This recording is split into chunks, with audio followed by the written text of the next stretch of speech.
Halo, ini hari Minggu, tapi saya lagi siap-siap berangkat. Ya, ini lagi berangkat ke sebuah venue di kawasan Malioboro gitu ya. Alhamdulillah hari ini diundang jadi salah satu juri untuk lomba esai mahasiswa gitu yang diadakan oleh teman-teman dari FPCI.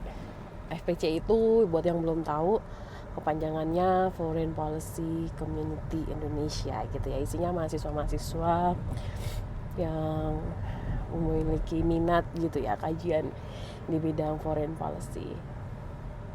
Nah, saya mungkin sambil jalan gitu ya, mungkin saya mau bahas tentang lomba esai ini gitu ya, sedikit hal-hal menarik yang saya refleksikan gitu ketika kemarin diminta untuk menilai esai-esai yang masuk dan memilih finalisnya. Nah, mudah-mudahan ini bisa jadi masukan juga buat teman-teman yang berminat nulis lomba esai gitu ya. Kira-kira apa sih penilaian dari dewan juri? Tapi ini balik lagi disclaimer. Sorry ya, saya sambil kurang enak badan ini. Balik lagi disclaimernya. Ini tentu penilaiannya dari saya. Ada beberapa yang saya ambil dari panduan lombanya gitu ya, komponen-komponen penilaiannya, tapi ada juga beberapa insight-insight saya secara personal gitu ya. Mungkin saya share apa yang saya cari gitu ketika saya menilai lomba esai. Nah, jadi teman-teman, sedikit background aja. Lomba ini diadakan oleh teman-teman FPC ini mengajak gitu ya peserta siapapun dari mahasiswa dari kampus manapun untuk menulis policy paper gitu. Apa sih policy paper? Policy paper ini karakteristik utamanya adalah ada rekomendasi kebijakan yang perlu ditampilkan di bagian kesimpulan atau bahkan di bagian diskusinya gitu. Jadi nggak hanya menganalisis suatu permasalahan, tapi juga memberikan rekomendasi apa ya kebijakan-kebijakan yang bisa diterapkan atau diusulkan untuk membahas problematika sosial yang dibahas. Kira-kira gitulah policy paper. Terus tema yang diangkat itu kan tentang ASEAN ya, Asia Tenggara, Indonesian Youth in Asia Tenggara, apa peran pemuda gitu ya. Ya ini saya kira momentumnya juga tepat ya, karena kemarin gitu ya, ini tanggal berapa sih? Ya, tanggal 29. Kemarin itu kita memperingati Hari Sumpah Pemuda gitu, tanggal 28 Oktober, dan saya kira masih dalam semangat yang sama. Lomba esai ini mengangkat tentang peran pemuda. Nah, itu sedikit background ya. Saya langsung aja tips-tipsnya. Buat teman-teman yang mau ikut lomba esai, apa sih yang harus diperhatikan gitu. Kalau komponen dari panitia, saya kira ini sangat general ya. Sebagian besar atau mungkin hampir semua lomba esai, lomba paper juga memiliki komponen ini. Yang pertama itu yang dinilai adalah originalitasnya. Jadi lebih melihat ini seberapa seberapa genuine sih papernya mengangkat isu permasalahannya gitu ya. Ini kadang-kadang agak ya agak dilematis juga ya, karena susah banget terutama kalau ilmu sosial mencari apa sih permasalahan yang genuine gitu kan, original. Karena mungkin hampir semua permasalahan sosial itu isunya kalau nggak berbicara mengenai konflik ya kerjasama gitu kan. Nah, tapi ini nanti saya kasih tips menurut saya apa yang bisa kita lakukan untuk mengangkat isu atau paper kita menjadi original. Saya kira kalau ada beberapa orang yang misalnya triknya itu melihat isu terkini, jadi mengembangkan papernya itu dari isu-isu terkini, apa berita-berita yang sekarang sedang beredar gitu ya. Karena seringkali kalau misalnya kita memakai isu terkini itu kan masih debatable gitu ya, belum begitu banyak analisis mendalam mengenai beritanya gitu ya. Jadi kalau kita mengambil isu-isu terkini itu memiliki potensi besar gitu untuk dibahas jadi essay. Nah, atau yang kedua, gimana kalau misalnya temanya itu bukan isu-isu terkini tapi tema-tema yang udah lama banget dibicarakan. Contoh misalnya kalau di lomba ini misalnya saya kebagian menilai essay-essay yang ngangkat tema tentang UMKM gitu. Nah, UMKM kan udah ada dari zaman dulu ya temanya, udah lama banget. Tapi gimana cara mengangkat originalitasnya gitu.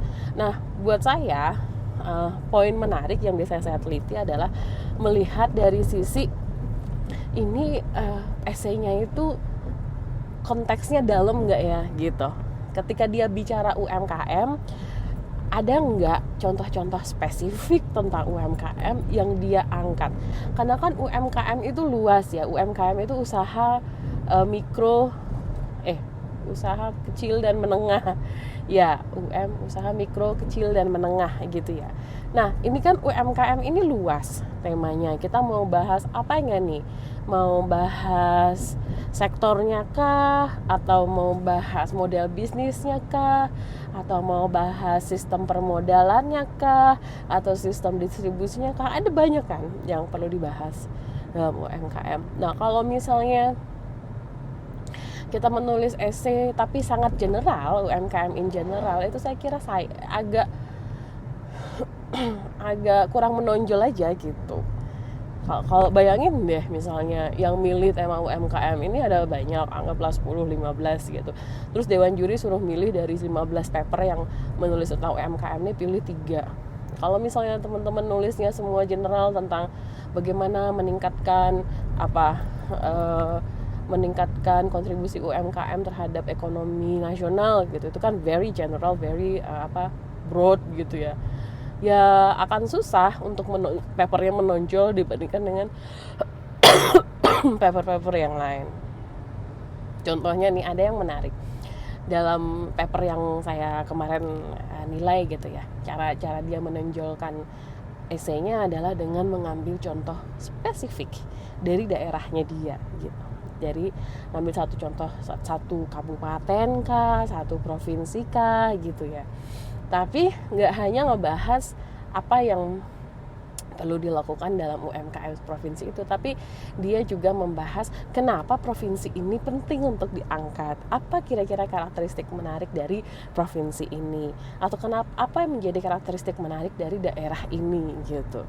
Jadi saya kira itu tips tadi memilih bagaimana menonjolkan originalitasnya. Jadi berangkat dari konteks-konteks yang sangat lokal atau sangat dekat dengan si penulis, dan itu dibuat dengan kerangka yang lebih spesifik, fokus gitu ya. Bahkan judulnya juga very spesifik.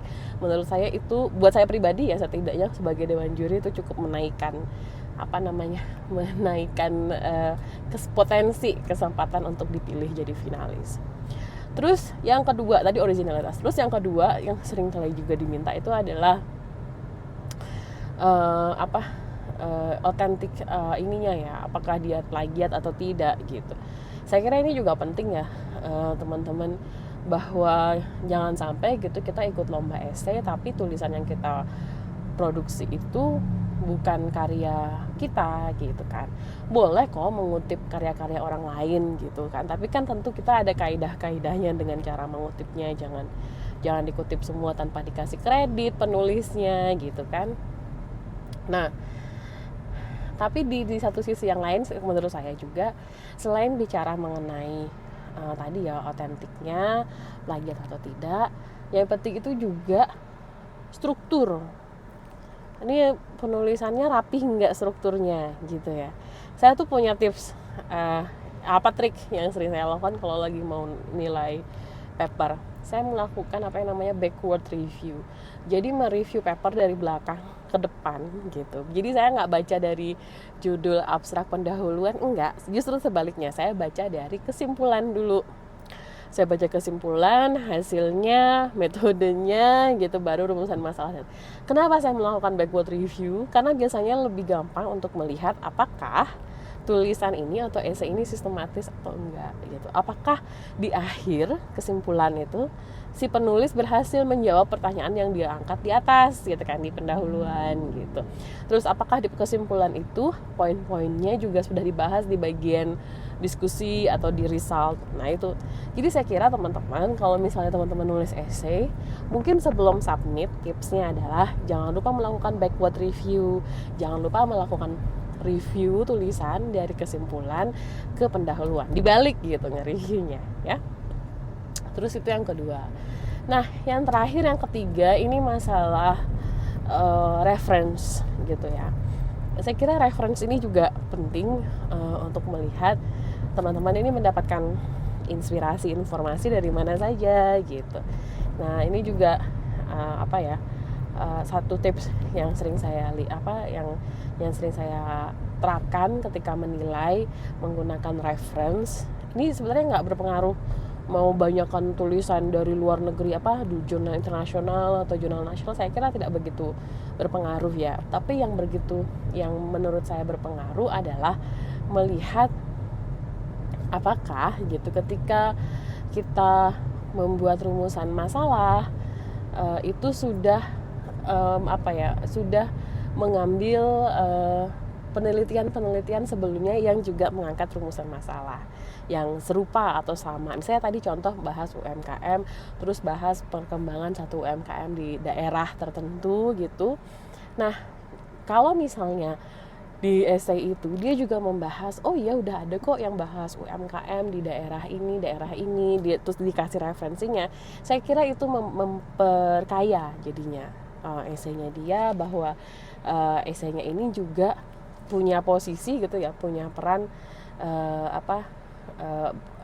punya peran untuk, aku agak belibet ngomongnya punya peran untuk menambah gitu kajian-kajian tentang UMKM. Itu sih mungkin tips dari saya ya teman-teman mengenai esai, bagaimana membuat karya kita lebih menonjol. Dan saya kira tips terakhir itu adalah ini selalu saya jadikan tips untuk apapun gitu ya. Honesty is the best policy gitu. Semakin jujur teman-teman menuliskan esai gitu, semakin terbuka, semakin personal gitu ya cara teman-teman menuliskan esai, itu akan semakin saya kira semakin menunjukkan karakteristik si penulis. Dan buat yang ngebaca juga jadi tahu, oh iya penulisnya tuh karakternya seperti ini ya gitu. Kan ada yang bilang apa yang dari hati gitu ya, apa yang datang dari hati pasti akan menyentuh hati. Begitupun dengan menulis esai, kalau teman-teman menulisnya dari hati gitu ya, dengan penuh kejujuran menceritakan berbagai kegelisahan, maka kemungkinan besar kegelisahan itu akan sampai juga ke pembaca, atau dalam hal ini dewan jurinya. Oke, segitu dulu ya teman-teman. Semangat buat teman-teman yang ikut lomba esai. Semoga menjadi pelajaran yang bermanfaat gitu ya. Feel free kalau teman-teman mau konsultasi mengenai tulisan atau esai, silahkan tulis di komentar. Sampai jumpa.